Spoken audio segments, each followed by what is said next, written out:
Ada satu ayat Al-Quran yang bunyinya gini, "Dan janganlah kamu mengikuti apa yang kamu tidak mempunyai pengetahuan tentangnya. Sesungguhnya pendengaran, penglihatan, dan hati semuanya itu akan diminta pertanggungjawabannya." Ayat itu sepertinya mengatakan kepada Muslim bahwa mereka wajib menggunakan akal pada setiap apa yang dia lihat, dengar, dan rasakan. Atau simpelnya gini, jangan jadi blind followers of something. Mayoritas Muslim pasti sudah paham, tapi ada beberapa kasus pengecualian yang menarik perhatian akhir-akhir ini, seperti bagaimana bisa orang seperti Gufron, oknum kiai pesantren, dan oknum pemuka agama melakukan hal yang jelas bertentangan dengan agama dan tetap bisa mengumpulkan banyak pengikut. Hal itu cukup membingungkan, hingga saya menemukan satu video dari Ustadz Felix Yau beberapa waktu lalu yang diupload. Karena individu-individu yang ada di situ itu kehilangan daya berpikir kritis, atau bahkan tidak sampai dalam memiliki daya berpikir kritis sama sekali. Apa sih itu daya berpikir kritis? Daya berpikir untuk mempertanyakan sesuatu, untuk senantiasa kita merasa curiga, merasa terus kemudian untuk mencari, merasa untuk memeriksa. Ini adalah semua tentang daya berpikir kritis. Inti dari semua itu adalah kurangnya berpikir kritis. Jika kita kembali menjadi Muslim yang benar, maka kita harus berpikir kritis sesuai perintah Allah Subhanahu wa Ta'ala di Al-Quran yang disebut tafakkur, tadabbur, dan tabayyun. Tafakkur adalah proses memikirkan dan menganalisis. Tadabbur adalah merenungi sesuatu secara mendalam, dan tabayyun adalah melakukan verifikasi kebenaran berdasarkan bukti yang jelas. Dan itu adalah ciri dari seorang ulil albab atau seorang intelektualis di dalam Al-Quran.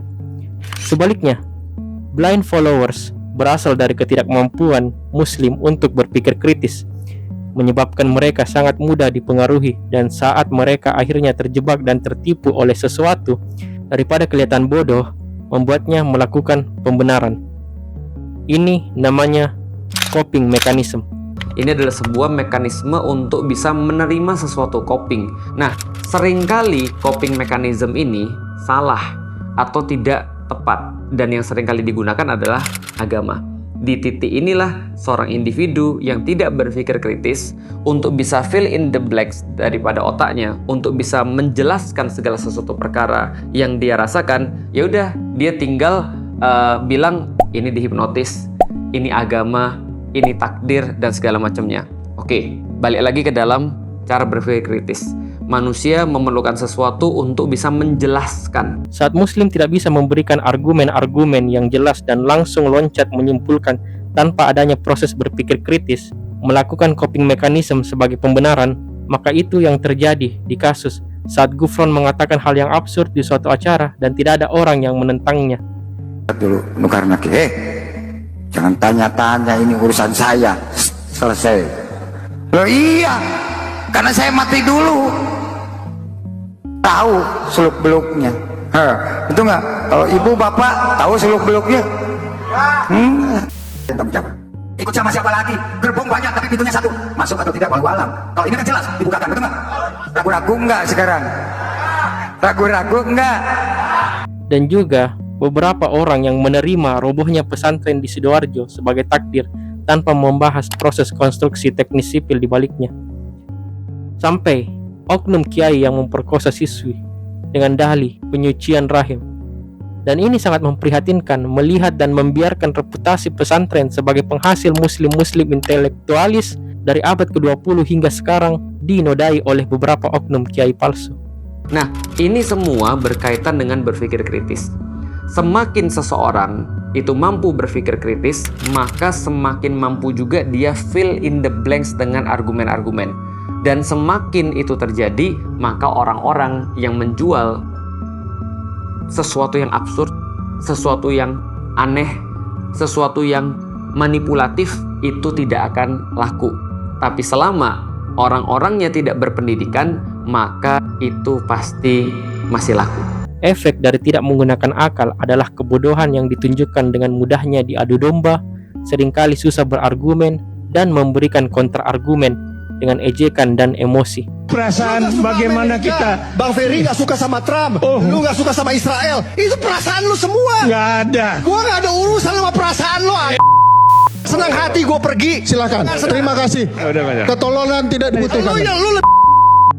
Tidak boleh, saya peringatan Anda. Kalau Anda tidak bisa, Dia kalau tidak, ngomong Anda tidak bisa. Dia ngomong Anda gua tidak duluan. bisa tertib. Dia yang ngomong Keluar. duluan. Dia yang ngomong- Keluar.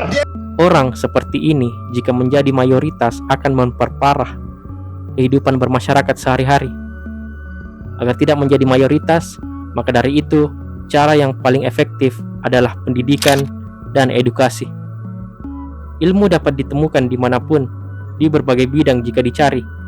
Muslim mempunyai kewajiban mencari ilmu dan mengajari kepada yang lainnya. Yang terpenting adalah berusaha menjadi ulil albab. Muslim yang menerapkan berpikir kritis dalam kehidupan, dunia, dan di akhirat akan menjadi pemenang. Banyak intelektualis Muslim ingin merasakan kembali zaman keemasan Islam di Baghdad. Tapi zaman keemasan saat itu dipenuhi dengan ulil albab di berbagai bidang ilmu, polimet, filosofi, kedokteran, astronom, dan lain-lain. Jika ingin mencetak zaman keemasan baru, tentu dibutuhkan banyak ulil albab baru, karena kuantitas sangat dapat dibarengi dengan kualitas. Jadi, bagaimana jika kamu yang jadi ulil albab yang baru?